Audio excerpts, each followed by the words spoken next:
Assalamualaikum warahmatullahi wabarakatuh. Sahabat-sahabat semua, kita telah dilanda corona ini kurang lebih 1-2 tahun yang lalu. Virus corona ini telah mengguncang seluruh dunia. Virus corona ini telah membuat kehidupan manusia morat-marit. Kehidupan ekonominya kacau, kehidupan kesehatannya terganggu, kehidupan orang beragama juga terganggu gara-gara virus corona ini. Apakah kita tidak pernah berpikir, sahabat, selama ini bahwa apa sesungguhnya virus corona itu? Apakah virus corona itu adalah sebuah konspirasi atau virus corona itu memang benar-benar ada? Virus corona kalau dilihat dari segi agama Islam, sahabat, virus corona ini termasuk tentara-tentara Dajjal. Karena virus corona ini kedatangannya di dunia, kedatangannya belum lama, hanya 1-2 tahun yang lalu. Tapi virus corona ini telah memporak-porandakan seluruh dunia. Virus corona ini bisa membuat Mekah tutup, Masjidil Haram tutup, orang tidak bisa pergi haji, orang tidak bisa pergi umroh.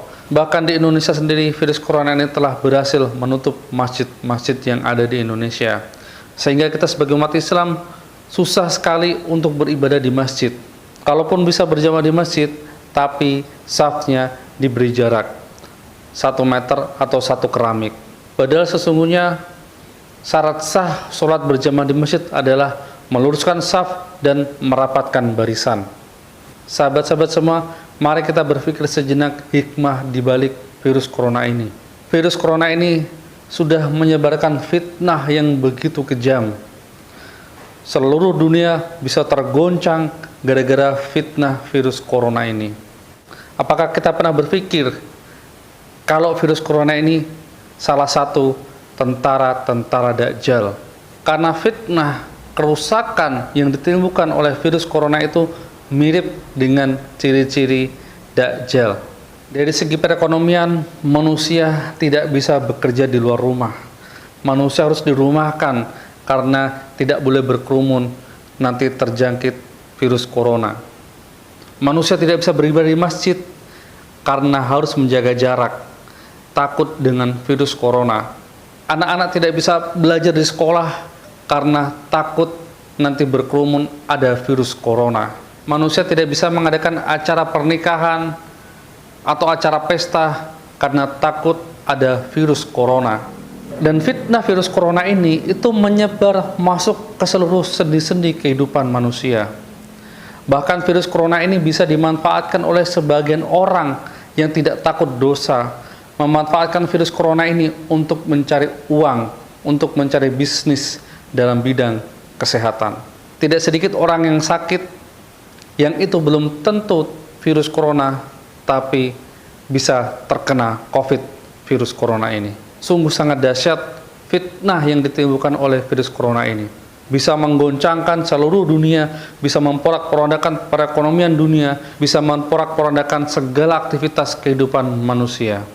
Dan ingat sabda Nabi Muhammad SAW bahwa kalau fitnah sudah terjadi di mana-mana, kalau fitnah sudah tidak bisa terkendali, kalau fitnah sudah sangat gelap menyelimuti seluruh dunia ini, maka azab Allah akan diturunkan, yaitu ad-dukhon, dentuman yang sangat keras di langit.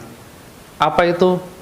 Yang kita kenal sekarang ini adalah dengan istilah tabrakan meteor dengan bumi.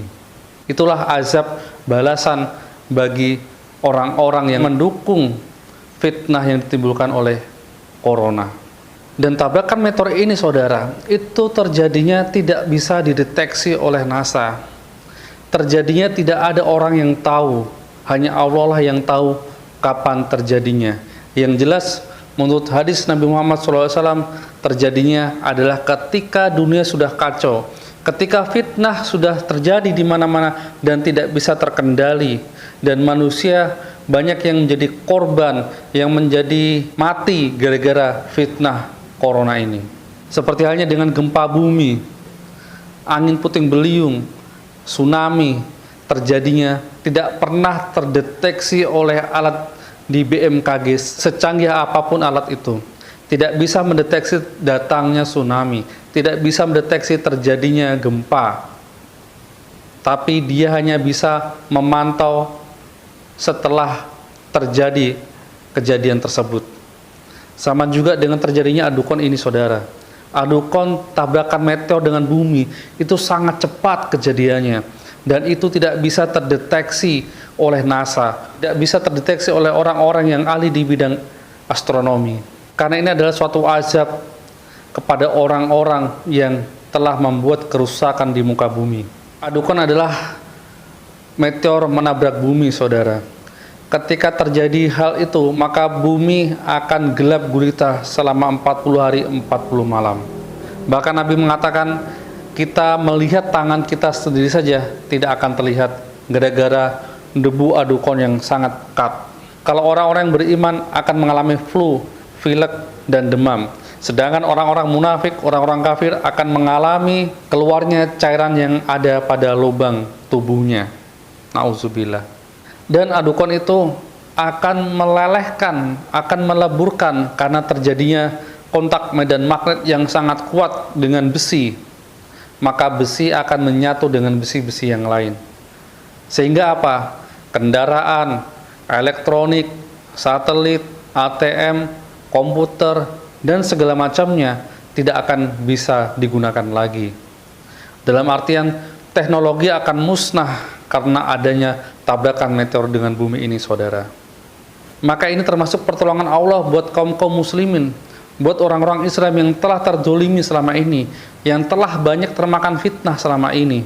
Maka orang-orang kafir yang sekarang ini apa-apa mengandalkan teknologi, kehidupannya dia bergantung dengan teknologi, kesombongannya karena ia memiliki teknologi yang sangat canggih, maka ketika terjadi adukon tersebut, saudara, mereka tidak ada yang bisa mereka sombongkan lagi, karena semua teknologi, semua kecanggihan yang mereka miliki akan musnah dengan hantaman meteor tersebut, saudara. Maka sesuai dengan sabda Nabi Muhammad, ketika itu terjadinya adukon, maka orang-orang akan berperang dengan pedang, mereka akan mengendarai kuda, dan mereka akan kembali seperti zamanku lagi. Nah, saudara, marilah kita berpikir sejenak. Dajjal itu datangnya itu penuh dengan fitnah dan tipu daya, sehingga banyak sekali manusia-manusia yang kurang imannya itu bisa termakan oleh bujuk rayu Dajjal, bisa terfitnah oleh Dajjal.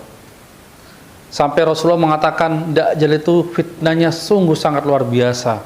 Fitnah Dajjal itu sangat menakutkan. Fitnah Dajjal itu bisa membuat orang yang beriman langsung kafir seketika.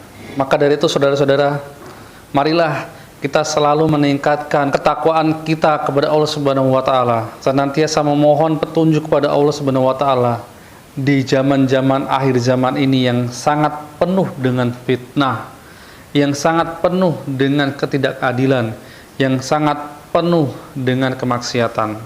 Selalu kita bergantung kepada sunnah Rasulullah, kepada hadis Nabi. Selalu kita memohon petunjuk kepada Allah melalui Al-Quran, agar hidup kita tertata, agar hidup kita dijaga oleh Allah Subhanahu wa taala dari fitnah-fitnah Dajjal di akhir zaman ini.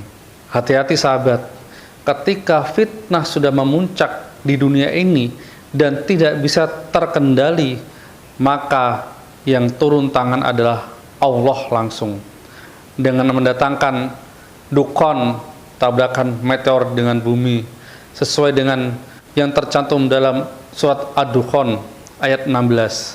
Dan itu merupakan tanda awal kiamat.